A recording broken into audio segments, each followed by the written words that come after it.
द्वादश के सभी बच्चों का लेखांकन के आज के इस वीडियो लेक्चर में हार्दिक स्वागत।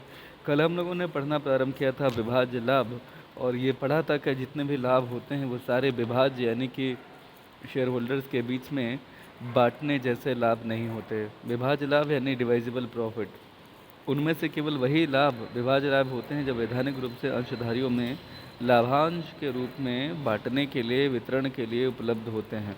यानी कि कुल नेट प्रॉफिट में से सारा का सारा लाभ, सारा का सारा नेट प्रॉफिट, शुद्ध लाभ बांट नहीं दिया जाता।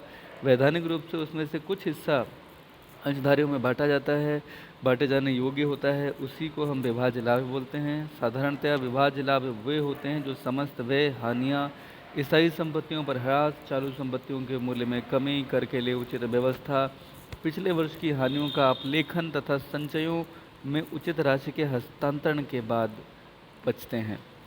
विभाज्य लाभ में पूंजीगत लाभों को सम्मिलित नहीं किया जाना चाहिए, जैसे कि असाधारण प्रकृति के लाभों अथवा स्थायी संपत्तियों के विक्रय या पुनर्मूल्यांकन से लाभ, स्थायी दायित्व के शोधन पर लाभ वगैरह। तो विभाज्य लाभों के अभाव में लाभांश की घोषणा भी नहीं की जा सकेगी। अभी हम ये जानने की कोशिश करते हैं कि जो ऊपर हमने अभी यहाँ पढ़ा था कि समस्त व्यय, हानियाँ, स्थायी संपत्तियों पर ह्रास, चालू संपत्तियों के मूल्य में कमी, कर के लिए उचित व्यवस्था, पिछले वर्ष की हानियों का अपलेखन तथा संचयों में उचित राशि के हस्तांतरण के बाद जो बचता है वो डिवाइजेबल प्रॉफिट है। तो सवाल ये है कि संचयों में उचित राशि का हस्तांतरण किया जाएगा, कहाँ से किया जाएगा? प्रॉफिट से किया जाएगा। तो लाभों का संचय में हस्तांतरण करना, ये धारा 205(2) ये है कंपनी अधिनियम की, जो इस बारे में बात करती है कि यदि लाभांश की प्रस्तावित दर 10% से अधिक है तो कंपनी को अपने चालू वर्ष के लाभों का एक निश्चित प्रतिशत संचय में हस्तांतरित करना अनिवार्य है। संचय में हस्तांतरित करने का प्रतिशत प्रस्तावित लाभांश की दर पर होता है, जो कि नीचे दिया गया है। अगर चुकता पूंजी का 10% अथवा कम लाभांश आप दे रहे हैं तो रिजर्व के रूप में आपको प्रॉफिट्स में से कुछ भी ट्रांसफ़र करने की अनिवार्यता नहीं है। आप कर सकते हैं अपनी इच्छा अनुसार, लेकिन कंपनी अधिनियम की धारा 205(2)(a) ये इसमें आपको ये छूट देती है कि इसमें कोई अनिवार्यता नहीं है कि आप रिजर्व बनाएं। लेकिन अगर आप चुकता पूंजी का 10% से 12.5% के बीच में डिविडेंड देते हैं, इन दरों में से इन दरों से 10% से लेके 12.5% तक, तो आपको प्रॉफिट का 2.5% रिजर्व बनाना होगा। ठीक है। इसी तरह से अगर आपका 12.5 से 15% का डिविडेंड रेट है तो 5%, 15% से 20% डिविडेंड रेट है तो 7.5%, और चुकता पूंजी के 20% से अधिक अगर आप दे रहे हैं लाभांश तो कम से कम 10% लाभों का आपको रिजर्व बनाना होगा। यहाँ रिजर्व का अर्थ किससे है ये भी जान लीजिए। यहाँ रिजर्व का आशय है सामान्य संचय से, यानी कि जनरल रिजर्व से। इसे फ्री रिजर्व भी कहा जाता है। दरअसल ये फ्री रिजर्व ही होता है क्योंकि ये किसी विशेष उद्देश्य के लिए नहीं होता है। दूसरी बात, संचय में हस्तांतरित की जाने वाली उपरोक्त दरें वह न्यूनतम दरें हैं जिन्हें हस्तांतरित करना कंपनी के लिए अनिवार्य है। कंपनी इनसे अधिक दरों से भी संचय में हस्तांतरण कर सकती है, उसके लिए कोई मनाही नहीं है। परंतु यदि संचय में हस्तांतरण चालू वर्ष के लाभों के 10% से अधिक है तो न्यूनतम लाभांश दर पिछले 3 वर्षों में घोषित लाभांश दर की औसत के बराबर होनी चाहिए। इस बात को बहुत अच्छे से सुन लीजिए। यदि संचय में हस्तांतरित चालू वर्ष के लाभों के 10% से अधिक आपने किया है, यानी कि संचय में अगर आपने चालू वर्ष के लाभों का 10% से ज़्यादा हस्तांतरित कर दिया है, जो कि ये मैक्सिमम लिमिट यहाँ पर बताई गई थी जब आप डिविडेंड 20% से अधिक दे रहे थे, तो अगर आप 10% से अधिक रिजर्व बनाना चाहते हैं तो जो लाभांश दर है न्यूनतम, वो पिछले 3 वर्षों में घोषित लाभांश दर की औसत दर के बराबर होनी चाहिए। यानी कि ये आप तभी कर पाएंगे जब अगर आपने पिछले वर्ष में मान लिया पिछले वर्ष में आपने लाभांश दिया था 15%, फिर 16% और 17%, तो पिछले 3 वर्षों का औसत लाभांश दर क्या आएगी? 15 + 16 + 17 यानी कि 16%। ठीक है। तो आप 16% से ज़्यादा का लाभांश नहीं दे सकेंगे अगर आप 10% या उससे अधिक हस्तांतरण करना चाहते हैं। आप इस साल सोचें कि आप 25% लाभांश देंगे और आप यहाँ पे रिजर्व भी बना लेंगे तो ये नहीं चलेगा। ठीक है। इसको समझने की आवश्यकता थी। एक और बात है कि यदि पिछले 3 वर्षों में कोई लाभांश ही नहीं दिया गया है, तो कंपनी ऐसी स्थिति में अपने लाभों के 10% से अधिक को संचय में रख नहीं सकती। ठीक है। और एक बात और थी जिसे मैं फिर से रिपीट करना चाहता हूँ कि यदि संचय में हस्तांतरण आपने चालू वर्ष के लाभों के 10% से अधिक कर लिया है, तो न्यूनतम लाभांश दर पिछले 3 वर्षों में घोषित लाभांश दर के बराबर होनी चाहिए हर हाल में। अच्छा, एक बात और, लाभांश से आशय क्या है? समता अंशों पर लाभांश। इसमें जो पार्टिसिपेटिंग पूर्वाधिकार अंश होते हैं उनके निश्चित लाभांश से अधिक दिया गया लाभांश भी शामिल कर लिया जाता है। तो कुल मिलाकर के आप समझ गए होंगे कि यहाँ पर सामान्य संचय क्या चीज़ है और लाभांश से महत्व से संबंधित महत्वपूर्ण बातें। अब आज पढ़ने वाले हैं आप कारपोरेट लाभांश कर, जिसे CDT बोला जाता है, कारपोरेट डिविडेंड टैक्स। 1997 से पहले अंशधारी खुद अपने लाभांश पर आयकर देते थे, लेकिन वित्तीय अधिनियम फाइनेंशियल एक्ट 1997 में कुछ संशोधन किए गए और उन संशोधनों के आधार पे दरअसल अब कंपनी कॉर्पोरेट टैक्स पे करते समय ही इसे TDS के रूप में काट लेती है। तो कॉर्पोरेट डिविडेंड टैक्स को लाभांश समायोजन खाते में दिखाया कहाँ जाता है? अलग से दिखाया जाता है, और स्थित विवरण में इसे प्रोविजंस शीर्षक के अंतर्गत अलग से दिखाया जाता है। एक उदाहरण से समझने की ज़रूरत है कि वर्ष प्रारंभ में वर्ष 1997 में जब इसे, अच्छा यहाँ ये उदाहरण नहीं है, यहाँ पर ये दरें बताई गई हैं एक्चुअल। अच्छा, 1997 में जब कॉर्पोरेट डिविडेंड टैक्स लागू किया गया था तो उस समय इसकी दर 10% थी। 2013-14 के वित्तीय वर्ष के लिए इसकी दर 15% कर दी गई थी, और इस पर 10% की दर से सरचार्ज और 3% की दर से शिक्षा प्रभार भी लगता था। अब इसकी वास्तविक प्रभावशील दर जो है इस तरह से 16.995% हो जाती है। इसे इस तरह से निकाला जा सकता है, 15% तो आपका ये कॉर्पोरेट डिविडेंड टैक्स की रेट है अभी वर्तमान में। इस पर सरचार्ज लगेगा कितना? ये है सरचार्ज, ये लगेगा 10%। 10% किसका लगेगा? जो बेसिक 15% है कॉर्पोरेट डिविडेंड टैक्स, उसका 15 का 10% लगेगा, तो 1.5 हो गया। अब ये 16.5 हो गया। अब इस पर 3% एजुकेशन सेस लगेगा, एजुकेशन सेस। तो एजुकेशन सेस जो शिक्षा प्रभार लगेगा, ये किसका लगेगा? ये 16.5, जो 15 और 1.5 को जोड़ के आता है उसका 3% निकालेंगे तो ये 0.495 आएगा। तो कुल मिलाकर के जो डिविडेंड कॉर्पोरेट डिविडेंड टैक्स आएगा वो 16.995% आएगा। ये इसकी वास्तविक प्रभावशील दर है। कॉर्पोरेट डिविडेंड टैक्स की अगर हम बात करें तो ये समता और पूर्वाधिकार दोनों पर, दोनों के लाभांशों पर देय होता है, और कॉर्पोरेट डिविडेंड टैक्स का भुगतान लाभांश घोषित करने के 14 दिन के अंदर कर दिया जाना चाहिए। ठीक है। इतनी बातें सुनने के बाद अब हम आगे बढ़ेंगे प्रॉफिट और लॉस एप्रोप्रिएशन स्टेटमेंट की तरफ। देखिए, प्रॉफिट एंड लॉस स्टेटमेंट ठीक वैसे ही है जैसे कि आप profit and loss appropriation account बनाते थे कहाँ? जब आप करते थे साझेदारी खाते तैयार। तो ये वैसा ही है लगभग, बस खाली इसका जो फॉर्मेट है वो अलग है, क्योंकि वो खाता होता था और ये स्टेटमेंट है।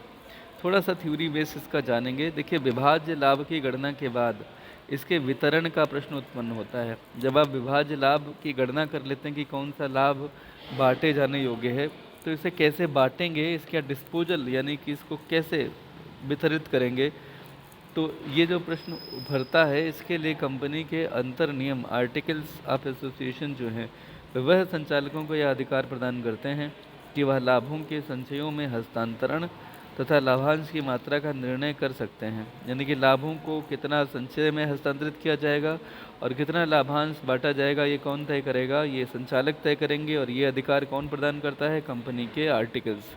ठीक है।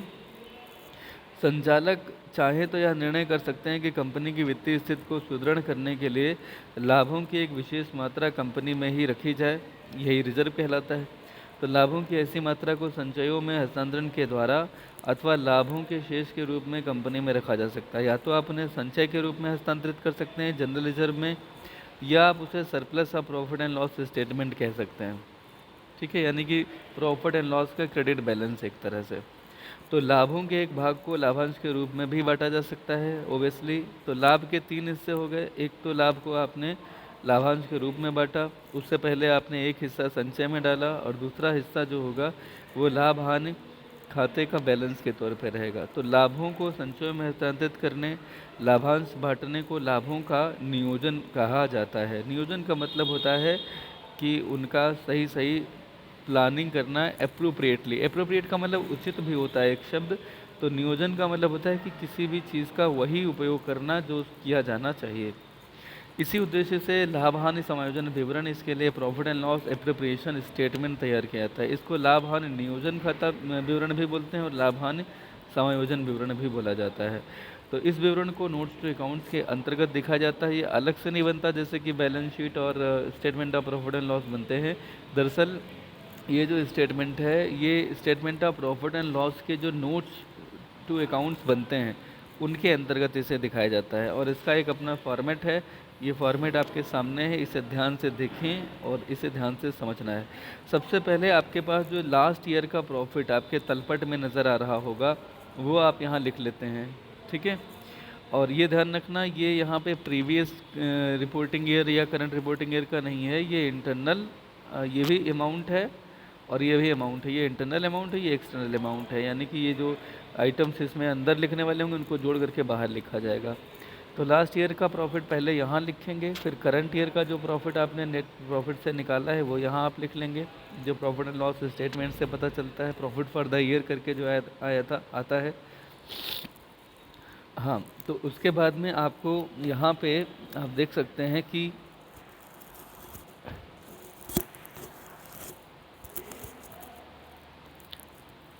ऐड किया गया है इसमें ट्रांसफ़र फ्रॉम रिज़र्व। देखिए कभी कभी हम रिज़र्व बनाते हैं हर साल और वो रिज़र्व आवश्यकता से अधिक हो जाती है, तो हम उसको फिर से प्रॉफिट में वापस ऐड बैक कर लेते हैं। ये दरअसल वापस ऐड बैक किया जा रहा है, ये ऐड बैक है, दोबारा से ऐड किया जा रहा है। इसीलिए ये करंट लास्ट ईयर के प्रॉफिट और करंट ईयर के प्रॉफिट में ट्रांसफ़र फ्रॉम रिज़र्व, रिज़र्व से अगर हम इसमें ट्रांसफ़र करें प्रॉफिट में फिर से, तो ये ट्रांसफ़र फ्रॉम रिज़र्व हो जाएगा। ये तब होता है जब जैसे आपने कोई रिज़र्व पहले से 1200 का बना लिया है और उसमें इस बार की जो लायबिलिटी हुई है वो केवल 200 हुई है। 1200 का आपने कोई रिज़र्व बना रखा है पहले से और लायबिलिटी 200 हुई है, 1000 का बचा हुआ है और इस बार का जो प्रोविज़न होना चाहिए वो केवल 800 होना चाहिए। तो ये जो 200 रुपये होंगे ये एक्स्ट्रा हो जाएंगे और इन्हें यहाँ पे रिज़र्व में वापस किया जा सकेगा। Adjustment relating to past years such as savings in profit provision for taxation in previous year, पिछले साल का अगर आपने टैक्सेशन के लिए प्रोविज़न ज़्यादा बना रखा था तो उसका भी एक्सेस अमाउंट बची रह जाएगी, वो भी ऐड बैक कर सकते हैं क्योंकि ये प्रॉफिट से ही निकाल करके बनाया होगा। ज़्यादा बनाया होगा तो कारण लास्ट ईयर के प्रॉफिट से ज़्यादा निकल गया होगा, तो अगर ये ज़्यादा ना निकला होता तो जाहिर सी बात है इसमें जुड़ा हुआ होता है ना। तो फिलहाल ये जो एक्स्ट्रा निकल गया था वो हम इसमें ऐड कर देते हैं। तो ये दो चीज़ें यहाँ जुड़ती हैं लास्ट ईयर के और करंट ईयर के प्रॉफिट में, वो कौन कौन सी हैं? Transfer from reserve and adjustment relating to past year such as savings in provision for taxation in previous years. Okay, इन दोनों को जोड़ करके यहाँ लिखेंगे और इसमें इसमें ये जोड़ दिया जाएगा तो जो आएगा वो यहाँ पर टोटल हो जाएगा। इसके आगे कुछ लिखने की ज़रूरत नहीं होती है। फिर उसके बाद हम लिखते हैं क्या? Transfer to reserves.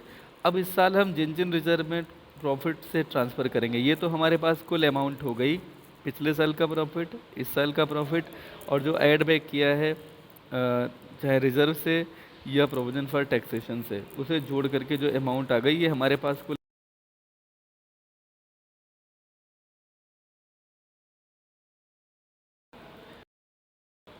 इसके बाद में ये आती है कि इसमें से अब क्या क्या घटाएंगे। तो इसमें सबसे पहले घटेगा जनरल रिजर्व में अगर हमने कुछ ट्रांसफ़र किया है वो यहाँ लिख लेंगे।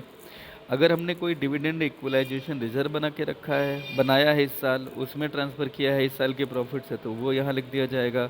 अगर हमने कोई डेवलपमेंट रिबेट रिजर्व बनाया है, डेवलपमेंट रिबेट रिजर्व ये बेसिकली बनाया जाता है जब हम बड़े लेवल पे अपनी संस्था को डेवलप कर रहे होते हैं, इंफ्रास्ट्रक्चर उसका डेवलप कर रहे होते हैं, तो उसके लिए डेवलपमेंट रिबेट रिजर्व बनाया जाता है कि उसमें तमाम ऐसी चीज़ें हैं जो कई वर्षों में बन के तैयार होती हैं और जब तक फैक्ट्री तैयार होती है तब तक उनकी कीमत में अपने आप कमी आ चुकी होती है, तो वो रिबेट जैसा होता है, ये एक तरह का लॉस होता है, इसके लिए ये रिजर्व बनाई जाती है जिसे डेवलपमेंट रिबेट रिजर्व बोलते हैं। डिविडेंड इक्वलाइजेशन रिजर्व मैंने आपको बताया था पहले भी, ये एक तरह का वो रिज़र्व होता है जो इसलिए बना के रखा जाता है कि किसी साल अगर कंपनी का नेट प्रॉफिट जो है अगर वो कम हो जाए, तो ऐसी स्थिति में ये ना हो कि हम डिविडेंड नहीं बांट पाए, तो हम डिविडेंड उतना ही बांट पाएँ जितना कि प्रीवियस ईयर में दिया जा रहा था। इसके लिए हम बना के रखते हैं डिविडेंड इक्वलाइजेशन रिज़र्व। और डिविडेंड डिबेंचर रिडेम्पशन फंड तो आपको पता ही है, डिबेंचर्स को रिडीम करने के लिए बनता है। यहाँ एटसेट्रा लिखा हुआ है, यानी कि इस तरह के और भी कई रिज़र्व हो सकते हैं। ठीक है, इन सारे रिजर्व्स के अलावा और क्या क्या लेस होता है? Adjustment relating to past years, जैसे कि एरियर्स ऑफ डिप्रिसिएशन, पिछले साल का अगर कोई डिप्रिसिएशन छूट गया था तो वो यहाँ पे लेस हो जाएगा। अगर आपने प्रेफरेंस शेयर डिविडेंड दिया है तो वो लेस होगा। Interim dividend on equity share, साल के भीतर ही जो आप डिविडेंड प्रॉफिट ज़्यादा होगा ये सोच करके डिक्लेयर कर देते हैं एज अ डायरेक्टर, तो वो इंटरिम डिविडेंड कहलाता है। इसे अंतरिम लाभांश बोला जाता है। क्या बोलते हैं? अंतरिम लाभांश। ठीक है, प्रपोज डिविडेंड ये प्रस्तावित लाभांश होता है। प्रस्तावित लाभांश वो होता है जो कि डायरेक्टर, जो साधारण सभा होती है अंशधारियों की, उसमें जो डायरेक्टर्स लाभांश देने के लिए प्रस्तावना करते हैं वो प्रपोज डिविडेंड कहलाता है। कॉर्पोरेट डिविडेंड टैक्स वो होता है जो कि बेसिकली डिविडेंड जो दिया जाता है उस पर लगाया गया टैक्स होता है, तो वो भी यहाँ पर लेस किया जाता है। फाइनली ये सारे आइटम जो होते हैं इन्हें आपस में जोड़ लिया जाता है। इन आइटम्स को यहाँ एक लाइन खींचने के बाद, और इन सब का जोड़ जो है यहाँ लिखा जाएगा। ठीक है, और उसके बाद में हाँ एक बात और, balance of profit if any carry to balance sheet under the head reserve and surplus, ये तब आएगा जब आप इसमें से ये जो इनका जोड़ आएगा वो घटाओगे, तो ये कहलाएगा सरप्लस। क्या कहलाएगा? सरप्लस।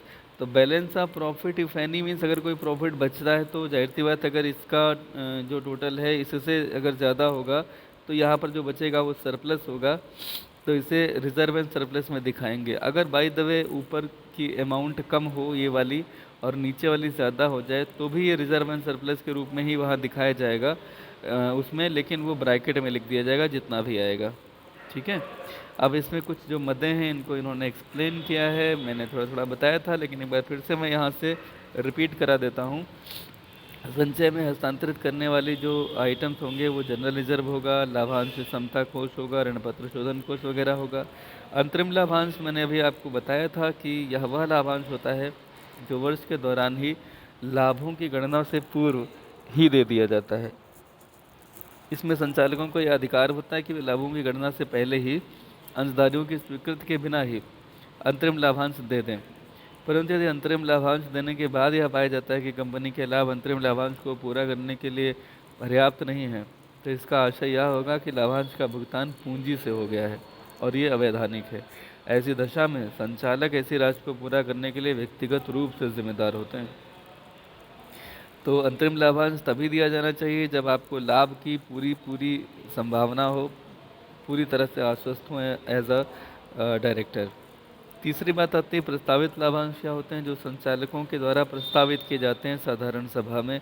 अंतिम लाभांश फाइनल डिविडेंड, संचालकों के द्वारा जो प्रस्तावित लाभांश होता है जब वह अंशधारियों द्वारा, संचालकों के द्वारा नहीं, अंशधारियों द्वारा वार्षिक साधारण सभा में घोषित कर दिया जाता है, यानी कि सबकी सहमति बन जाती है, पारित कर दिया जाता है, तो घोषित होने के बाद जो प्रस्तावित लाभांश है वही अंतिम लाभांश कहा जाता है।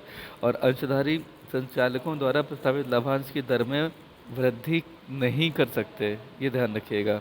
जितना प्रस्तावित किया गया है उतना ही अंतिम लाभांश हो सकेगा। कॉरपोरेट लाभांश टैक्स, लाभान समायोजन विवरण में जो लाभों का शेष बचता है उसे चिट्ठे में समता एवं दायित्व पक्ष में संचय एवं आधिक्य के शीर्षक के अंतर्गत दिखा देते हैं। ये एक दूसरी बात है, इसका कॉरपोरेट टैक्स से कोई लेना देना नहीं है। कॉरपोरेट टैक्स चौथा है और ये एक दूसरी बात है इसके बाद से, कि जो भी शेष बचेगा उसे कहाँ दिखाएंगे, उसे चिट्ठे में समता और दायित्व पक्ष में संचय एवं आधिक्य के शीर्षक के अंतर्गत दिखाएंगे। अब बात आती है लाभ हानि नियोजन विवरण तैयार करने की। तो यहाँ तक आपने थ्योरी बेस पढ़ लिया है बच्चों। लाभ हानि विवरण अगर तैयार करना है तो अब तक का जो कुछ भी आपको पढ़ाया गया है वो सब कुछ बहुत अच्छे से रिवाइज कीजिए और सारे के सारे फॉर्मेट अच्छे से याद कर लीजिए, including this format which is called as profit and loss preparation statement. ये भी आपको अच्छे से आज याद होना चाहिए। अगर आपने ये तीनों format, balance sheet, profit and loss statement as well as profit and loss preparation statements with their notes, अगर आपने अच्छे से याद कर लिए, तो फिर आपको आगे के सवाल बिल्कुल आसान हैं, कुछ भी कठिन नहीं है। लेकिन अगर नहीं याद किया तो इन सवालों को करना आपके लिए सिर्फ एक सपना जैसा होगा। तो प्लीज़ आज ये काम करें। ये तीनों जो प्रारूप हैं, इनके नोट्स अकाउंट्स में जैसे जैसे इन्हें एक्सप्लेन किया गया है वैसे वैसे इन्हें बार बार पढ़ें, 4-5 बार पढ़ें कम से कम, तो आपको बिल्कुल ये याद हो जाएगा और तभी आप इस चैप्टर को आगे से कर पाएंगे। So thank you so much for watching the video till and and keep working hard for the better results. Thank you so much.